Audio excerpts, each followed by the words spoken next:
Welcome to Recess Duty, a podcast for educators to come together to share struggles, but also celebrate successes by sharing stories and ideas in a safe and supportive environment to collaborate with one another. Here's your host, Levi Allison.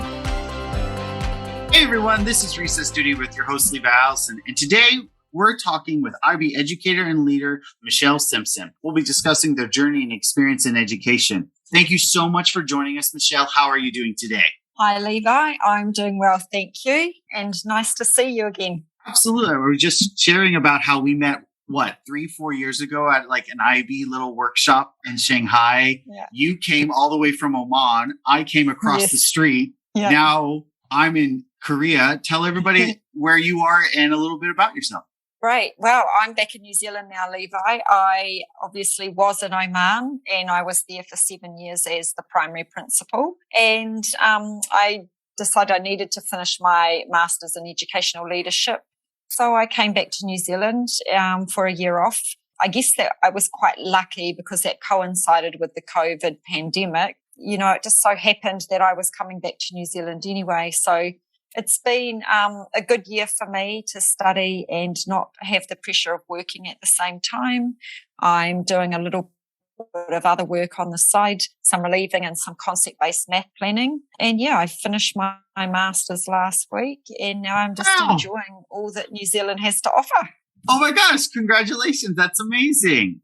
Yeah, thank you. Absolutely. So with just finishing it, what is something that you're really excited to share with people after finishing it? Hey, look, it was a long journey, and but what was really interesting was my thesis was around women in educational leadership. What I really wanted to find out was, you know, what is it like out there really for women in these positions or accessing these positions?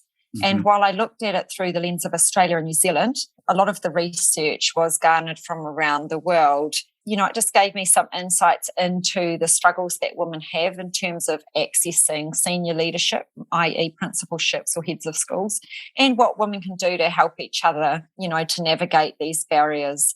And, you know, what was really good about the research was that it was becoming, you know, more equitable across the board. But of course, the conversation is shifting around to diversity now as well. So the reading was shifting, but a great learning journey and exciting things moving forward, hopefully for myself and for other women. I know that is something that we are all looking towards growing in our own understanding of what DEI is and how we can be an ally in diversity, equity, and inclusion. You mentioned about your research about saying what can women do for others. Is there something that we can all do to empower women across the board? You know what? The biggest thing I found in my research was women really lack confidence. That was the key finding across the board. Women seem to think they needed to be better educated, have more qualifications, spend more time practicing in, you know, an interim role or a deputy role, that kind of thing.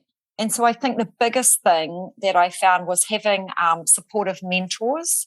And some people said, oh, you need female mentors. And some people said, no, it doesn't matter. And I would say it doesn't matter. You just need a really good mentor or a board of directors, I think. I came across that term in a different study where you have a group of people that you rely on for certain aspects of your life. And I think it's really important to have that board of directors in terms of boosting your confidence and having people to talk to about where to next. Yeah, that was the biggest thing. I think we can do that for all women, but we can do that for each other as well. I'm sure it's not just women that lack confidence when they're applying for jobs. Yes. We talk about job applying on Twitter all the time and about how you get those butterflies in it because you never know where you are when you apply for something. You look at all the requirements that they're looking for and you're like, oh, I only meet 7 out of 10 or I don't even meet half. And then you're like, oh, just apply. And it's funny because, you know, we've all been in that situation where we're looking at not getting the role and then knowing who does get the role. And then you're like, oh, I should have applied a little bit harder. Yeah. And I think you're right there where it say, and that was some of the research found that, men sort of go, oh yeah, I meet 5 out of 10 of those, I'm going for it. But women think they have to meet all 10 and therefore they don't apply, or they put off applying until they've made sure they meet all 10 criteria. And so my new motto is, right, I meet 5 of those, I'm going for it. Yeah. And Levi, we were having a bit of a chat online the other day, and you kind of reminded me of that, of valuing myself. And you just said a couple of things like, I'm going for that because, I am good enough and I can do this job, and if they don't take me, that's okay because there's a better school out there for me. Agreed. And like we just said before we started, I always say, you were where you were meant to be.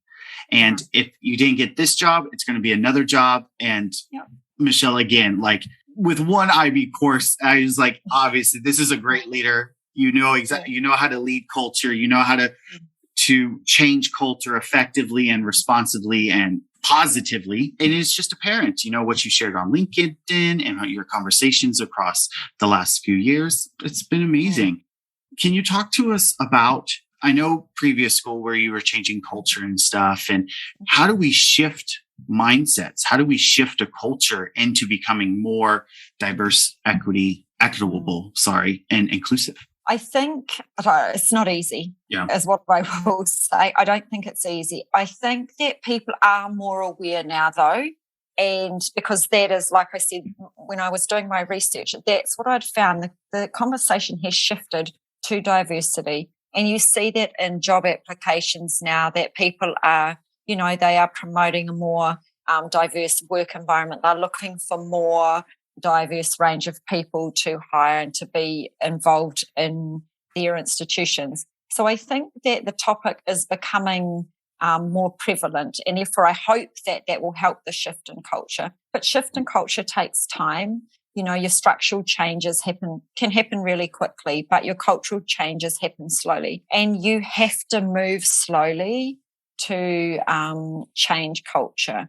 I think it's important. When I was doing my work around culture, we did make some structural changes in terms of, making sure we had a cafe for staff and a place where people could meet to be together because we didn't have a staff room. And so we made little changes in terms of the structure of our buildings and the way things were laid out. But the cultural change, we really hit that by looking at our values. What are your personal values? How are your values aligned with the mission and vision of the school? How do the values shape how you behave? Because, of course, people don't see my values, but they do see my behavior. And my behavior is shaped by my values, And so then it was also, okay, so how does that impact the way I work as a team? So my values drive my behavior drives how I interact as part of a team. And of course, schools are made up of small and large teams, but ultimately we're all one big team with the ultimate aim of being there to serve students and children, because we all want, to promote student learning. So I drove my cultural change through values, basically, and asking teachers to take a look at their values. I don't know if you're familiar with the T-shirt activity, but, on the front of your T-shirt has your value, and then on the back of the T-shirt is what people would say about you on the back of your T-shirt if you left the room. And so what we did was I said, okay, pick your 10 values. And then we narrowed it down to 5. And it was really, you have to have good, strong relationships with your staff and be building this trust as you go along the way. But it's like, okay, I've got this on the front of my T-shirt. For example, say honesty. I've got honesty on the front of my T-shirt. But what would people say about me as I left the room if we were talking about honesty? Would that match? And those are hard conversations to have with yourself, let alone with other people. But knowing what your values are and how you live your values, I think is really a strong part of building culture. And then we moved on to, above the line and below the line, familiar with the line of choice, taking responsibility. Actually, what, I mucked up or I made a mistake, and I recognize that. as opposed to, below the line where you're blaming someone else. And I think that's really important, to own your mistakes. When you own your mistakes, people, they've got not a leg to stand on. If you say, you know what, I mucked up, I'm really sorry, and I'm going to make a real effort to be better. It's like, hey, that's all you can ask for in a colleague or a co-worker, isn't it? You say, and we all make mistakes, right? Let's be honest, we're all human. And so it was above the line, below the line. And then we drove it also through teacher agency. Because I think particularly in IB schools, agency is a new buzzword. Well, it's not new anymore, but it was. And we did a lot of work around student agency. But for us, it was really about teacher agency. So what is our role in this? And I was really lucky in my school because I had the support of my head of school, the secondary principal, and I had two amazing PYP coordinators. And Levi, you met one of them. Yes, I did. Yep. And so I was so lucky to have those people helping me, particularly my PYP coordinators. Mm-hmm. And we really drove a lot of the work through teacher agency. And we ended up coming up with what we termed the banana, which it had a circle in the middle and, it had 3 banana shapes on the outside. But we came up with 12 key terms that if you were part of our school, this is what it looks like at our school. And, of course, the IB Learner Profile was in there, but along with many other things that helped to support the culture with our school. And this became, a laminated document that we shared around the school that all new staff became familiar with. And that became that driving force to keep maintaining the culture because, of course, things are only good if you can sustain them, right? And that's what's so difficult about cultural change is you can make it, but can the school sustain it? And hopefully, I'm no longer at that school, but hopefully the agency banana is still going. And but it was a piece of work that I was really proud of, and I was really lucky to do that as part of a team. I think that's something that's really important as a leader is you are much stronger when you work together. And I love working with other people. It's just really empowering for everybody and really exciting because everyone comes with so many strengths to the project. I just am so enamored right now because I just sitting here listening. I'm like, gosh, I wish I was at that school. And just so excited because it does sound like you were a collaborative effort on building culture and moving culture to a more student agentic learning environment. And it was that just sounds so exciting. And oh my goodness, I'm so very much jealous of your teams and all the work that you've done so far. And you are right. I had a principal that once told me that he worked very hard to acknowledge every mistake he made because he said, the moment I don't is when all those years of relationships are broken. And he said, and I have to be the change I want to see. If I want my students to acknowledge mistakes, if I want my teachers to acknowledge mistakes, then I need to acknowledge them first and foremost. And that stuck with me for a very long time because as you said, we all make mistakes and it is okay to make mistakes and we're all learners at the end of the day. So Michelle, what are some mistakes that you've made along the way and how have you overcome them? Because I can imagine being an agent of change, there comes mistakes. There does come mistakes. And I think before I took on the principal role in my school, I was a teacher there. And I was like, right, and I knew that I'd applied for and been accepted for the principal. And I still had a bit of time in the classroom before I took on the role the next year. And I was like, oh, I know what I'm going to change when I get into that position, and I had a wee list on my desk of all the things that I wanted to change that I had seen as a teacher that I thought, no, this has to change. And I think one of the mistakes, and I possibly stopped short of doing it, but it was pretty close, was you can't make change just like that. And you can't just go in and say, right, this is changing and so be it. Because actually, you've got to build those relationships first because I went from being people's colleagues to being their boss. And that was really difficult. And I made mistakes along that way because I didn't know how, didn't step away enough. I was like, oh no, they're still my friends. And what was really sad, and I don't know if it's true in all leadership positions, But having friends, there's such a fine line between having friends and being the leader. I don't know if I'm explaining that very well, because I'd worked with them for so long. We were friends, and then I stepped into this role of leadership. It really changed my relationships with those people. Yeah. And I don't think I handled that well. They were very gracious. My staff were very gracious, and we did find we had a great team in the end, but it took me a lot of time to earn their trust and to find our place again, where I was the leader, but still a colleague and somewhat of a friend, if that makes sense. Absolutely. And we've all heard so many stories of staff that were being promoted within and how that changed the relationships with their colleagues. I've also had a friend in Shanghai who's told me multiple times, I've never been promoted within. I go to a different school as a different leader, because then that's what I am known as.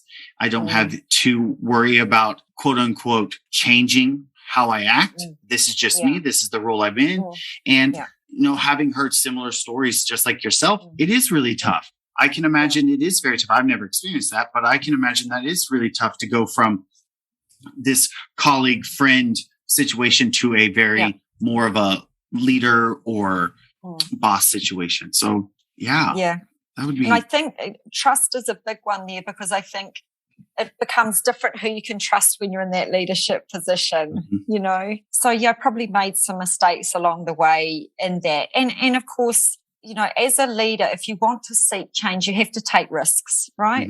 And I would never have said I'm a risk taker, but if you want to elicit change, you have to take risks. And with risk comes the chance of making mistakes. But like I said before, if you own them, and I have just acknowledged them straight away. I've said, you know what, I'm really sorry to my whole staff one day. I said, I'm really sorry about this. And because I'd heard people chatting and it had got back to me, and I thought, right, I need to knock this on the head by owning it myself. And I did. I just had a staff meeting, owned it. And it was great, because it was just like this, okay, elephant's out of the room now. And we all moved on. And I think that was very powerful, owning your mistake. It helps you move on. It helps your staff move on. It helps to keep building that trust and build those relationships. And it also lets your staff see, hey, she made a mistake. She owned it. I can make mistakes, and we can still all move on and still work together, because that's what we're about. We are learners as well. We're not just teachers, right? We're learners. We want our student learners to make mistakes and take risks with their learning. We want our teachers to make mistakes and take risks with their learning, because if you don't make mistakes, you don't learn as much. And gosh, you learn a lot when you make a mistake. Isn't that the truth? Again, I go back to like a colleague of mine who always said, she said, I try really hard not to be the quote unquote teacher, because there comes with a value on that word of what it means to be a teacher. Oh, I'm all knowing. I know everything. Students don't. Yeah. And she said, no, we're all students in here. And how she broke that down, she's like, I've just been a student longer. She's like, I know how I learn better. I know how to solve problems a little bit faster. And she's like, what my goal is to help you learn a little bit of these little strategies.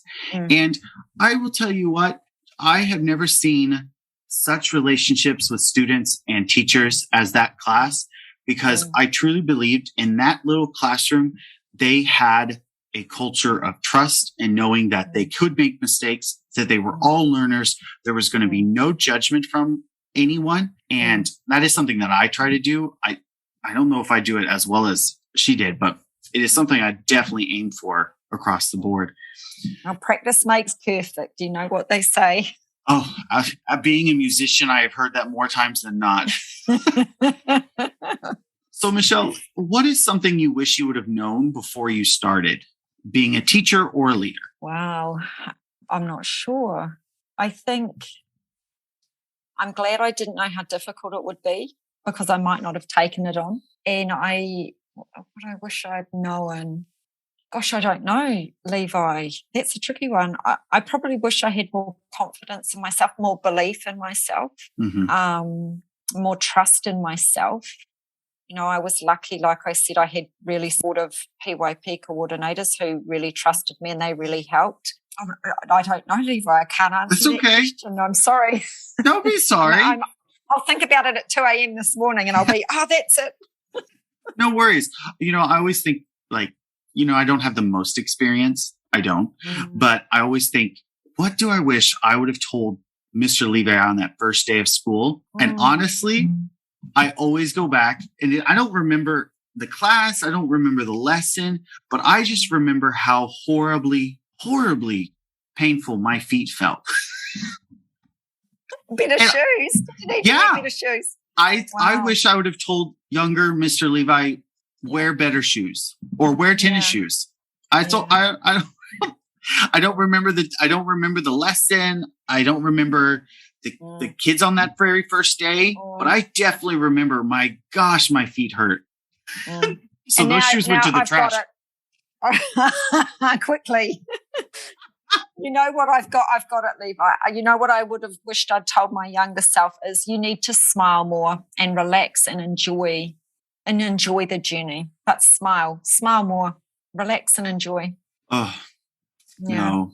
That, especially in a time where it's pandemic, and I feel like we're going right back to where we started. We're going 90 miles an hour or 180 kilometers an hour, and we are just full steam ahead. And we're not taking time as, educators to self-reflect and take care of ourselves. And I really wish that for everybody, they just take a moment, because I think we would do so much better. The best thing I ever did was get a dog, and my 30 minutes every day walking Weston without a phone is something I look forward to every single day. And it's very helpful. It really is. And you're right. I think it's just that, the pandemic's really throwing everybody. I don't think anybody thought we'd live through this, but, we just have to have trust in the universe and faith that it will all work out in the end. And again, you have to keep putting one foot forward. You have to keep smiling. You just have to keep going along on the journey, but at the same time finding, as you have, going for a walk every day with your dog. And for me, I was lucky. I came home to study and I finished my study, and now I'm enjoying, time with my parents and my children and just making the most of every day. And I think probably the pandemic has forced a lot of us to rethink, our priorities. We still are just as passionate and just in love with our jobs as we ever were, if not more so. But it's also about, you need to take care of yourself, because if you can't take care of yourself, you can't take care of anyone else. If you're a teacher, you can't take care of your students. If you are a leader, you can't take care of your teachers, so you do have to take care of yourself. That's, very important. Well, that analogy is you can't pour from an empty bucket. Keeps coming back every single time I hear that. I'm like, all right, Levi, got to fill your bucket up. Fill your bucket up. You filled everybody else's up with nice songs and all that fun stuff. Got to do you. So, Michelle, where can people find you if they want to connect with you and continue their learning with you? Yeah, sure. I'm on LinkedIn, Levi, and I'm happy to be in touch with email. I do have a Twitter account. I'm not so au fait with my Twitter account, but I should get better. Then that's okay, Michelle, because we can link all of those in the show notes down below. Perfect. Great. No, absolutely. Thank you. Yeah. Of course. And Michelle, we asked all guests here at Recess Duty, what do you remember about recess or playtime growing up? Well, growing up for me, I grew up in the country at a country school. We had 2 rooms and our toilet was outside, and we had a potbelly fire in the corner, which we used to cook our toast on in the morning when we went to school. But recess for us was, I don't know, people would bring their horse to school, or I took my pet owl one day and we just put it out in the playground, and then the guy came to mow the lawn. So we all raced out to get the owl because we were worried it was going to get squashed by the lawnmower. Oh, no. Yeah. So that's one thing I remember from recess. But we had a little country school, and, it went from new entrants to grade 6. There weren't that many of us, maybe, 30. So everybody knew everybody, and everyone just played on the playground together. We had monkey bars, we had trees that you could climb, swinging ropes, all sorts of things that are no longer allowed in many schools. No. We played scrag and brandy, where you throw the tennis ball as hard as you can and try and brand someone. Oh, no. Oh, my goodness. Yeah, we played all those sorts of things, rugby, tackle, whatever. So for me, recess when I was growing up was probably very different for kids nowadays, especially being out in the country. Yeah. Of course. I think recess today is different for everyone versus what we used to do. I remember, playing Foursquare with friends, having to draw the chalk on the sidewalk. Yeah. Because it wasn't already there. And I see we have a chalk here at Chadwick, Foursquare chalk. And I was like, this would have been so cool not have to redraw the lines every time. Yeah. Oh, but did you have elastics and knuckle bones? Did people have those? What is that? Tell us what that is. Oh, okay. So elastics is just one big long piece of elastic joined up. Okay. And then, so you have two people standing at each end and they have their feet in the elastic and they pull it tight out. And then the person has to jump over it. And then you have kneesies. So you move the elastic up to knees and you have to jump over that. And then you have waisties. So you bring and then you have underarms and then you have it around your neck and you've got to jump in. So we were pretty good at elastics when I was at my gosh. Yeah. I could almost probably say that is not allowed anymore. I saw elastics at a school I went to last week for relieving. I was like, oh, yes. Oh, wow, I'd forgotten about elastics. Perfect. That's really cool. That's really cool. Hope they're being safe out there. Thank you, Michelle, for coming to this week's episode of Recess Duty. Be sure to follow us on your favorite podcast app so that you don't miss our next episode. I'm Levi Allison, and I hope you have a great day of learning, everyone. Goodbye. Thank you and goodbye. Thank you for listening to Recess Duty. Make sure you subscribe so you don't miss any future episodes. In the meantime, please share this podcast with other educators so they can join the fun. And that is the end of our Recess Duty.